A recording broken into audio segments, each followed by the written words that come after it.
16 और 17 और 18 को आज दिखाएंगे, क्योंकि 18वें अध्याय में लिखा है कि मैं तो लोक वेद के आधार से परमात्मा पुरुषोत्तम माना जाता हूँ, मैं पुरुषोत्तम नहीं हूँ। ये देखिएगा, क्योंकि ये अड़ा देंगे ये अज्ञानी जो ऋषि गुरु हैं, ये नो कहेंगे गीता जी 7वें अध्याय के 15वें अध्याय के 18वें श्लोक में तो लिखा है मैं पुरुषोत्तम प्रसिद्ध हूँ, लेकिन वो नो ना कहते लोकवेद से के कारण कह रहा है मैं लोकवेद के अंदर प्रसिद्ध हूँ, क्योंकि मैं इन सबसे तगड़ा हूँ, उत्तम हूँ, इनसे श्रेष्ठ हूँ, जो मेरे अंतर्गत जितने प्राणी हैं। अब ये थोड़े 4 श्लोक पढ़ेंगे, 1 से लेकर 4 15वें के, फिर वहाँ चलेंगे। देखिए ये 15वां अध्याय है, 15वां अध्याय है। ये 1 हमने पढ़ लिया है। दूसरे में लिखा है कि उस संसार रूपी वृक्ष की तीनों गुण रूप रजगुण ब्रह्मा, सदगुण विष्णु, तमगुण शिव जी, जल से बड़ी हुई नहीं, ये बड़ी हुई शाखाएं, विषय परवाला भोग रूप कोपलों वाली देव मनुष्य और तिर्यक आदि योनि रूप शाखाएं नीचे और ऊपर फैली हुई है। मनुष्य लोक में कर्मा के अनुसार बांधने वाली ये भी मुख्य कारण है, यानी ये ब्रह्मा विष्णु महेश तीनों गुण इस जीवात्मा को कर्मों में बांधन की भी मुख्य कारण है, और जो नीचे और ऊपर फैली हुई है। आज आगे देखना तीसरे में, इस संसार का स्वरूप जैसा कहा यहाँ विचार काल में नहीं है। गीता ज्ञान दाता कहता है कि संसार रूपी वृक्ष के पूरी डिटेल मैं नहीं बता पाऊंगा तेरे कोई संसार, इस गीता के ज्ञान में जो तेरी और मेरी डिस्कशन चल रही है इस विचार काल में मैं नहीं बता सकता, क्योंकि उसके आदि और अंत से मैं परिचित नहीं हूँ। इस संसार रूपी वृक्ष के यानी सृष्टि रचना से मैं अपरिचित हूँ। ये देखो तीसरे में कहा है इस संसार वृक्ष का स्वरूप जैसा कहा है वैसा यहाँ विचार काल में नहीं है, मैं नहीं बता पा रहा तुझे पाया जाता, क्योंकि न तो इसका आदि है और न अंत, यानी मुझे नहीं इसका आदि अंत का पता, तथा न इसकी अच्छी प्रकार से स्थिति ही है। इसलिए इस सुविरुद्ध मूलम इस सुविरुद्ध मूलम अर्थात दृढ़ अति दृढ़ मूल वाले यानी संसार रूपी वृक्ष को, संसार रूपी पीपल के वृक्ष को दृढ़ असंग शस्त्र छितवा, यानी वैराग रूप नहीं, ये तत्व ज्ञान रूपी शस्त्र द्वारा काट के, अर्थात तत्व ज्ञान से समझकर उसके बाद ये देखिए चौथे में कमाल कर दिया, निचोड़ कर दिया चौथे में कि उसके पश्चात उस परम पद परमेश्वर की भली भांति खोज करनी चाहिए, जिसमें गए हुए पुरुष फिर लौटकर संसार में नहीं आते, और जिस परमेश्वर से पुरातन संसार वृक्ष की प्रवृत्ति विस्तार को प्राप्त हुई, अर्थात जिस भगवान ने पूरे संसार रूपी वृक्ष की रचना की है, और उसी आदि पुरुष नारायण की मैं शरण हूँ, इस प्रकार दृढ़ निश्चय करके उस परमेश्वर का मनन और निधिध्यासन करना चाहिए। अब गीता ज्ञान दाता कहता है कि तत्वदर्शी संत की खोज कर ले, और वो तत्वदर्शी संत से फिर इस ज्ञान को अच्छी तरह समझ के उसके बाद उस परमेश्वर के उस परम पद की खोज करनी चाहिए, जहाँ जाने के बाद फिर कभी लौट कर नहीं आती, अर्थात फिर कभी मृत्यु नहीं होती। अपनी साधना के अपने विषय में कहता अर्जुन तेरे और मेरे बहुत जन्म हो चुके हैं। चौथे अध्याय का 5वां श्लोक देखिएगा, अध्याय नंबर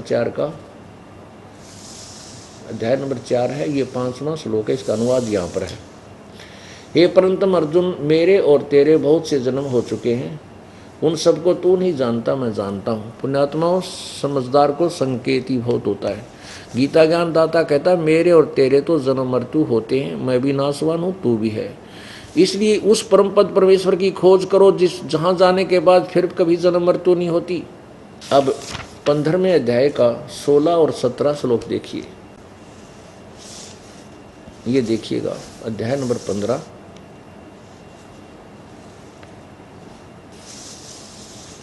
ये श्लोक नंबर 16। द्वौ इमौ पुरुषो लोके क्षर च अक्षर एवं च, इसका अर्थ है कि इस संसार इस पृथ्वी वाले लोक में दिवो माने दो, पुरुषो माने भगवान है, एक क्षर पुरुष एक अक्षर पुरुष। और इसी प्रकार इनके शरीर भी और इनके अंतर्गत प्राणियों के शरीर नाशवान है और आत्मा अविनाशी। यहाँ देखना इनका अनुवाद। इस संसार में नाशवान और अविनाशी भी ये दो प्रकार के पुरुष हैं। दो प्रकार के पुरुष माने परमात्मा है, यहाँ लिख देना चाहिए था। इन्होंने तो गोलमोल करने से मतलब था, पीछा छुटवाना था, अनुवाद करके एक विद्वान पाकना था। दो प्रकार के पुरुष माने प्रभु हैं और संपूर्ण प्राणियों के शरीर नाशवान है और आजीव आत्मा अविनाशी है। 17वें में क्लियर कर दिया है कि उत्तम पुरुष है तो अन्य है, श्रेष्ठ भगवान तो कोई और ही है, अन्य ही है। उत्तम पुरुष है तो अन्य, जिसको परमात्मा इति उदाहरते, जिसको भगवान कहा जाता है। यह लोक तर्यम आविश्य विभर्ति अवय ईश्वर है। अवय माने अविनाशी, ईश्वर माने परमेश्वर, वो परमात्मा है। ये देखिएगा अनुवाद इन्हीं का। उत्तम पुरुष तो अन्य ही है। उत्तम पुरुष कहो चाहे पुरुषोत्तम कहो, उत्तम पुरुष कहो चाहे पुरुषोत्तम कहो। पुरुष के यहाँ अगर उत्तम इसके पास से लिखेंगे तो इसके ऊपर की मात्रा लग जाती है, पुरुषोत्तम हो जाता है। अन्य ही है जो तीनों लोकों में प्रवेश करके सबका धारण पोषण करता है, अविनाशी परमेश्वर परमात्मा इस प्रकार कहा गया है। ओए अब देखो ये तीनों लोकों में सबका धारण पोषण कौन करेगा? ये करेगा जड़। अब ये संसार रूपी वृक्ष है। पुण्यात्माओं, अब यहां से ये जड़ है पूरे संसार की। जड़ से खुराक चलेगी, आहार चलेगा, तना में, तना से डार में, डार से टहनियों में, टहनियों से पत्तों में आएगा। अब यहाँ कई भक्त कह देते हैं कि आपके गुरुजी तो ब्रह्मा विष्णु महेश के पीछे पड़ रहे हैं और वो तो कहते हैं ब्रह्मा विष्णु महेश पूजा के योग्य नहीं है, इनको छोड़ दो। अरे बोले आदमियों, ये वो लोग कह सकते हैं जो या तो हमारे विरोधी हैं, जिनकी दुकानें बंद हो रही हैं, वो भ्रमित करते हैं जनता को, या बिल्कुल अनाड़ी कहेगा इस बात को जिसने हमारे सत्संग को कभी सुना ही ना हो कि ये दास क्या बताता है। अब जैसे हम एक आम का पौधा लाते हैं और उसको बीजना चाहते हैं तो कैसे बीजेंगे? आम के पौधे की जड़ को मिट्टी में दबावांगे, पृथ्वी में, और एक गड्ढा बनावांगे या गमले में लगावांगे, उसकी सिंचाई करेंगे, उसकी पूजा करेंगे। जड़ की, जड़ से खुराक चलेगी तना में, तना से डार में, डार से ब्रह्मा विष्णु महेश रूपी शाखाओं में, और उससे आगे उन टहनियों के फिर फल लगेंगे।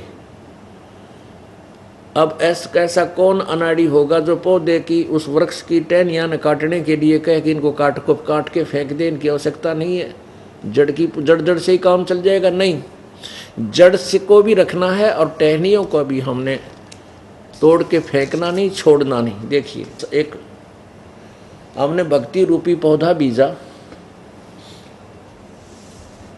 ये पौधा है। जड़ को हमने मिट्टी में या गमले में लगाया। इस जड़ संसार रूपी वृक्ष के जड़ की यानी आम के भक्ति रूपी पौधे की जड़ की सिंचाई की, जड़ की पूजा की। यहाँ से खुराक गई तना में, तना से डार में, डार से ब्रह्मा विष्णु महेश के, और इन टहनिया के ब्रह्मा विष्णु महेश रूपी शाखाओं का फल लगेंगे। तो फल इन्हीं ने देना, ब्रह्मा विष्णु महेश ने, अर्थात संसार की शाखाओं ने। तो इनको कोई कहे कि इनको काट दो, इनकी आवश्यकता नहीं, फेंक दो ब्रह्मा विष्णु महेश को, कहीं भगा दो, नहीं। हमने पूजा जड़ की करनी है। यहाँ से जो हमारा शुभ संस्कार बनकर इनके पास जाएगा ब्रह्मा विष्णु महेश, हमने बिना मांगे देंगे, हमारा संस्कार ये देंगे ही देंगे। हम क्या कर रहे हैं? ये दास क्या कहता है कि ऐसे करो।